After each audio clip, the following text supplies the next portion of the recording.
Welcome back, everyone. If you're a focused learner ready to finally tackle the stock market, you are in the right place.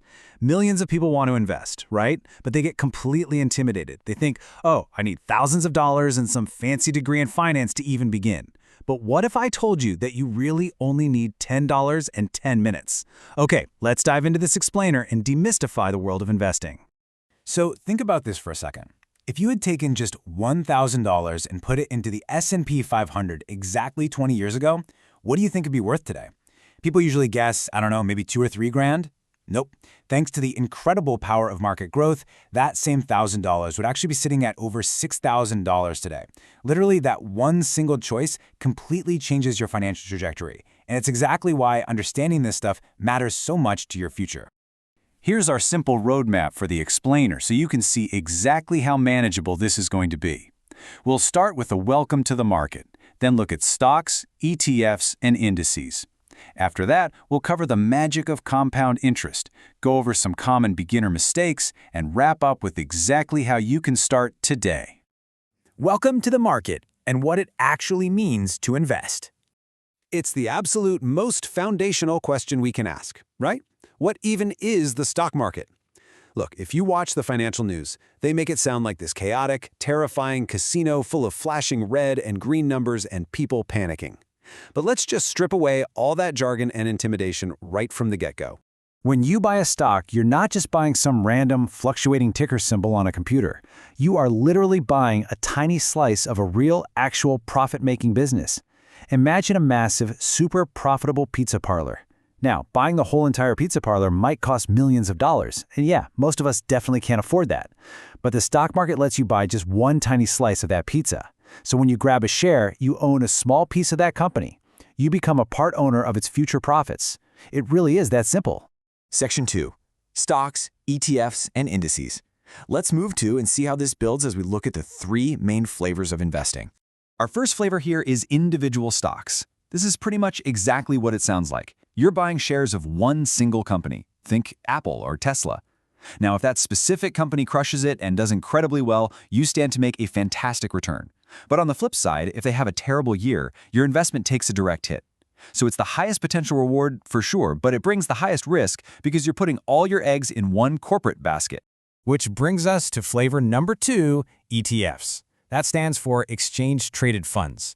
But hey, let's instantly translate that jargon, shall we? Think of an ETF simply as a basket of stocks. Instead of buying one slice of just one pizza, you're buying a basket that's packed with tiny samples from hundreds of different pizzas. You just buy one share of the ETF, but inside that basket are dozens or even hundreds of different companies. It's a brilliant way to dramatically lower your risk through diversification. Then we have the third flavor, the index fund. Honestly, this is arguably the most popular and beginner-friendly option out there. An index fund is a fund that simply tracks a specific market index. Take the S&P 500, for example, which is essentially a list of the 500 largest companies in the U.S. Instead of trying to guess which single company is going to come out on top, an index fund just buys a little bit of everything on that list. You aren't placing a bet on one company, you're just comfortably riding the wave of the entire overall market.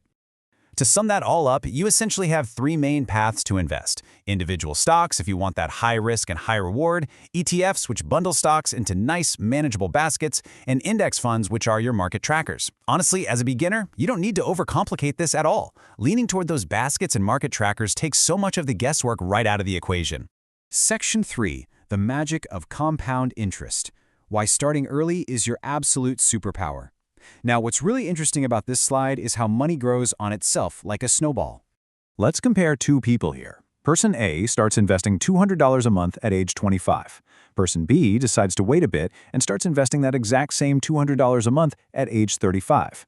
Well, by the time they hit retirement, the 25-year-old ends up with roughly double the money. It's wild, right? Even though it's just 10 extra years of investing, that compounding snowball effect completely doubles their wealth.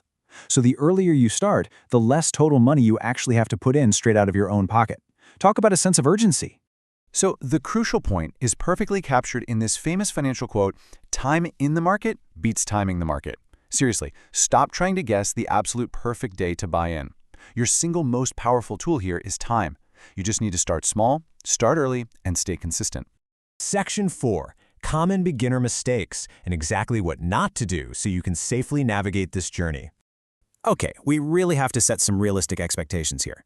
Take a standard savings account. It offers very low risk, sure, but you're getting very low returns. Step up to index funds and you get moderate risk for some really solid long-term returns. Individual stocks, now you're looking at higher risk for higher potential gains. And stuff like crypto or options, that's very high risk. The single biggest beginner mistake is expecting those very high returns while only being able to stomach very low risk. You've got to align your investments with what your actual risk tolerance is. Let's run through some specific errors you definitely want to avoid. First, don't try to time the market. Literally nobody has a crystal ball.